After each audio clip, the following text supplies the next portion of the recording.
Hello guys, magandang hapon po. Ayan, welcome back po sa ating channel, Jeffrey's Nature and Animal Lovers. So for today's video, ayan, ipapakita ko po sa inyo, tuturuan ko po kayo kung paano natin paugatin ang ating mga itatanim na dragon fruits o kung paano po natin mapapasulpot ang kanilang ugat ng napakadali. Simpleng pamamaraan lang guys. Ganito lang po yung gagawin natin, ipapakita ko po sa video na ito. Katulad po nito nasa ating likuran, tingnan nyo, napaugat na po natin guys. Nagkaroon na po siya ng ugat at sanga. Almost 2 months na po ito guys. Ayan, kung mapapansin nyo po, nagkaroon na po siya ng sanga, ang ganda oh. Ayan po. So panoorin nyo po itong video na to guys, tuturuan ko po kayo kung paano magpaugat at magtanim ng dragon fruit. Sa mga baguhan po na gusto magtanim ng dragon fruits, panoorin nyo po yung video na to guys. Stay tuned lang po. 1 minute 37 seconds later. So ito guys, ganito po sa pagpapaugat ng ating mga tanim na dragon fruits, o kung maglilipat kayo ng mga tanim na dragon fruits o magpapabunga po tayo, ganito lang po yung gagawin natin sa ating mga pagtatanim. Mas maganda po kasi paugatin po muna natin to. Pero pwede rin po namang i-direct. Pero ito, mas mabilis po ito katulad po nito. Ayan o. Mas magandang itanim kapag may ugat na po. So paano natin gagawin to, yung pagpapaugat? May makikita po kayong dulo nito. Ito kasi magulang na po itong sanga na to. Kukuha po kayo yung nagkaroon na ng bunga nung last na season ng pamumunga nila. Tapos putulin nyo po dito, katingin nyo. Ngayon ang gagawin po natin, mag-aano lang po kayo ng 2 inches dito. So babaklasin lang po natin to, tatanggalin lang natin ng ganito. Ayan. Ganyan lang po oh. Ganito guys, itutok mo ng konti yung camera. Ayan. Tapos tanggalin nyo lang po yan. Hanggang lumitaw po yung pinaka ano niya po, pinaka stem niya yung sa gitna, yung matigas. Ayan. Ayan guys, ito po, ito yung sinasabi ko. Dito po yan magkakaano ng ugat. Tapos ang gagawin lang po natin, kung wala po kayo ng ano, kung wala po kayong mga kahoy o ano, isasandal lang po natin ng ganyan oh. Ayan oh. Basta nakatayo lang po siya ng ganito. Ayan, itayo nyo lang po. Kahit na ano, basta ilubog lang po ng konti yung tinanggalan natin ng stem. Ayan, yan. Yung binaklas po natin. Yan. Tapos itatayo nyo lang po dito sa may lupa. Mas maganda po kung meron po kayong kokopit o yung ano ng buko. Yung mga na ano na napabulok na tapos napatuyo. Ayan, pwede po yan. Pero sa amin po, buhangin lang po yung nilalagay namin. Ayan, tsaka konting lupa. Ayan. Tapos didiligan nyo lang po yan. Kahit hindi naman po araw-araw. Mga twice a week lang po na pagdidilig. Okay lang po yan. Tingnan nyo po ito. Ayan o. Ayan o. Ito bunutin ko. Ayan o.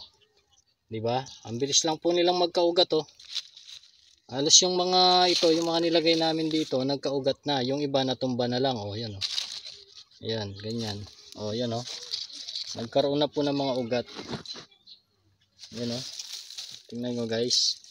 Ang bilis lang po magpaugat ng dragon fruits, hindi po sila maselan. Ayan oh.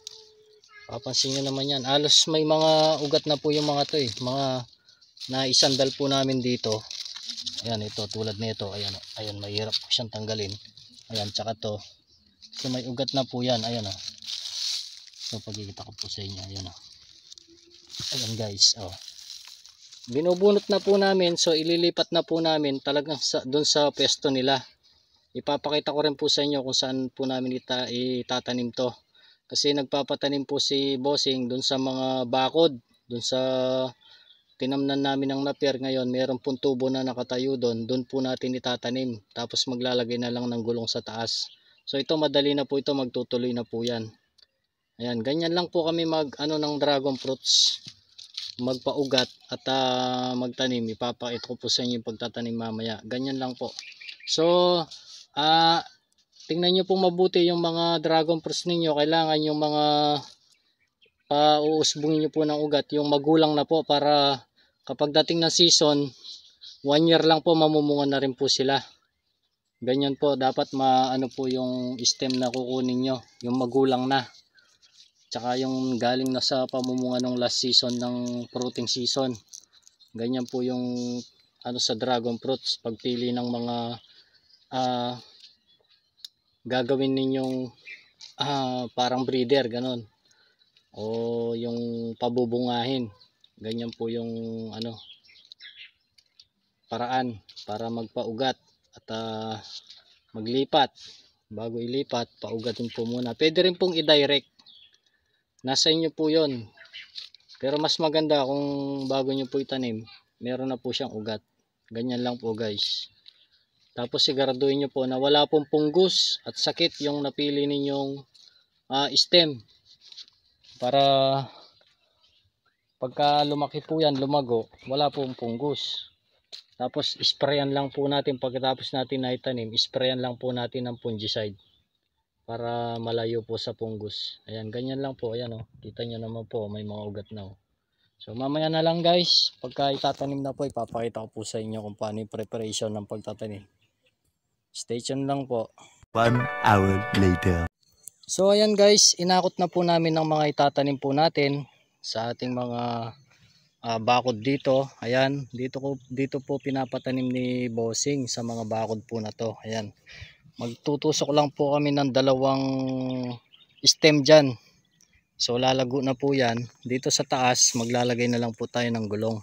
So sayang naman po itong space na to. Kasi nga po, kaya nilagyan namin ng bakod to para hindi makapasok yung mga alaga, yung mga kambing, baka. Kasi may tanim po tayong napier dito. Ayan. Kung mapapansin nyo po yung tanim nating napier. So ayaw namin papasukin yung mga alaga dyan, uubusin nila. So tapos dito yung pinapatanim ni Bossing.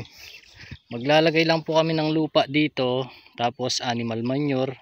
So sa pagtatanim po, bago nyo po itanim, lalagyan po ng lupa tapos animal manure. Sabayan na din po natin ng abono. Tapos isprayan po natin ng fungicide. Ayan, tapos lalagyan lang natin ng gulong dito yan sa taas. Katulad po ng mga dragon fruits po natin doon. Ayun, ayun yung mga marami po natin dragon fruits. So sayang lang po yung space na to, tsaka yung mga poste. Kaya tatamnan natin ang dragon fruits yan. Hanggang doon po yan, doon sa may ano po ng puno na yun. So stay tuned lang po kayo. Panoorin nyo po yung pagganda natin sa pagtatanim. Ito po, naka-ready na yung mga tatanim. Ito yung abono. Ayan. Tapos animal manure. Ayan po yung animal manure. Tapos yung lupa po, kukunin po natin doon. Doon po kami kumuha ng garden soil. Maganda po yung lupa doon. Stay tuned lang po. Okay. So guys, ito na po ang pagtatanim natin ng ating mga dragon fruits. Dito po natin itatanim. Nabungkal ko na po yan, nalagyan ko na ng lupa. So ngayon, animal manure naman po yung ilalagay ko. Panoorin nyo guys kung paano yung ginagawa ko. Kahit marami pong animal manure yan, wala pong problema yan. Yan. Tapos haluin nyo lang po. Yan. Ganyan lang po yung pagtatanim natin ng dragon fruit. Ayan, tingnan nyo kung gaano na po kaganda yan. Tapos didiligan po natin yan.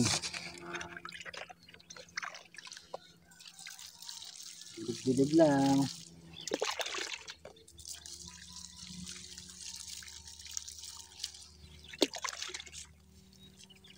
Pagtatamnan natin. Ayan.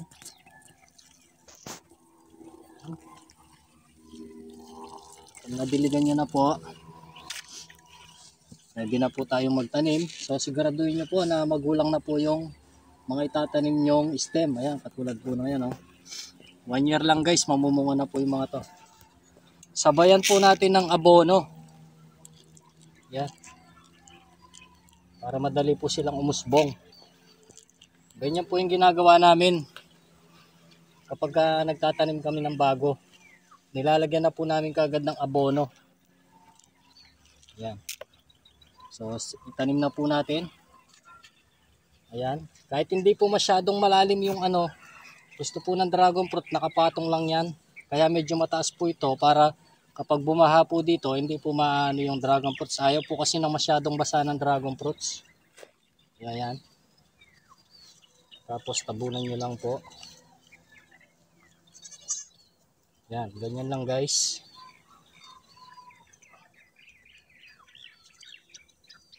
Tapos meron po tayong nakabang na tali. Para saan po itong tali? Para dito po natin yan, ano, itatali po natin yan. Yan, ganyan lang po. Para hindi po sila maglupay-pay. Ayan o. Tali natin sila guys. Para hindi sila magalaw. Kasi ayaw ng dragon fruit kapag naitanim nyo na po yan, ayaw po niyang nagagalaw-galaw. So yung tali po, tela lang po para hindi po masugatan yung tanim ninyong dragon fruits. Yan guys, oh. Makapagtanim na po tayo ng isa. Tapos sabayan po natin ito, yung isa. Yan. Dikit nyo lang po sa ano. Yan. Yan lang siya guys, oh. So dalawa lang po yung inano natin kasi sa labas. Hindi na po tayo magtatanim doon kasi nandun yung mga alaga, baka ano yun lang na malaga, sirain lang. Kaya dito lang po tayo sa loob, dalawa lang. So depende po sa inyo kung gaano po karami yung itatanim nyo. Pero mas maganda sa isang poste, 2 o 3 lang. Kasi doon sa mga poste doon, 4 po yung nilagay namin eh. Malaki naman po yung poste noon. So ito, bilog lang yung ano niya, poste, yan tubo lang. Kaya 2 lang okay na po. Tabunan nyo lang. Tapos tali. Tali lang po natin yan. Hindi siya magalaw. Yan, diba napakasimple lang po ng mga step natin. Ayan, guys. So tapos na po. Sabayan po natin uli ng dilig.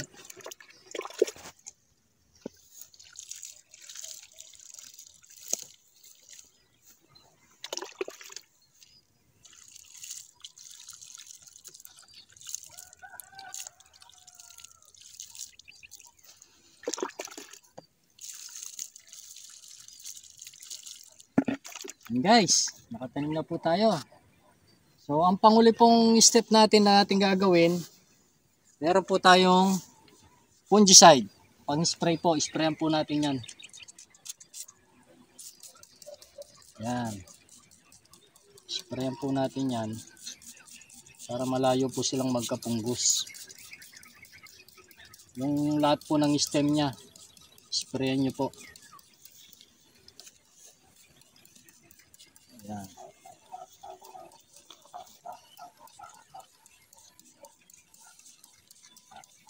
Saka yung palibot nya para malayo po sila sa sakit. So diba guys, napakadali lang po. Tali ko pa ng isa dito para hindi maano to.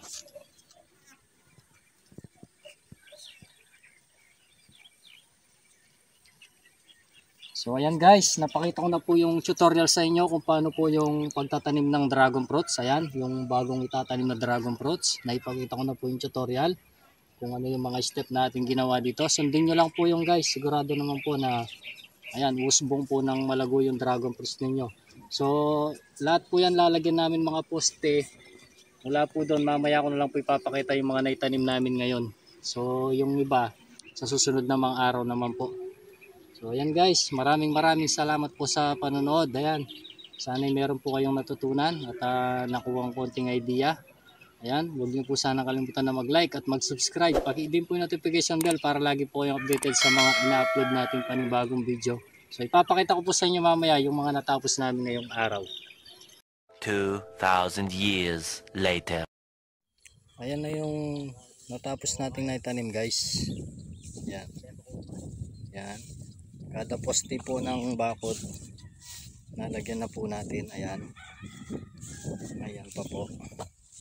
Yun. Natapos tayo. Nakalahati po natin. Ayan o.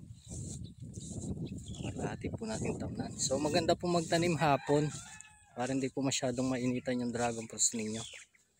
Ayan o. Mga 3 hanggang 6. Ayan. Ganyan po magandang magtanim. Ayan. Mula po tayo doon. Hanggang dito na. Tapos tutuloy pa po natin yan. Bukas papunta ron. Ayun po yung mga dragon fruits natin marami. Ayun. May mga bunga na po yan. Ayun. Dadagdag na lang po tayo dito. So hanggang dito na lang po. Bye bye.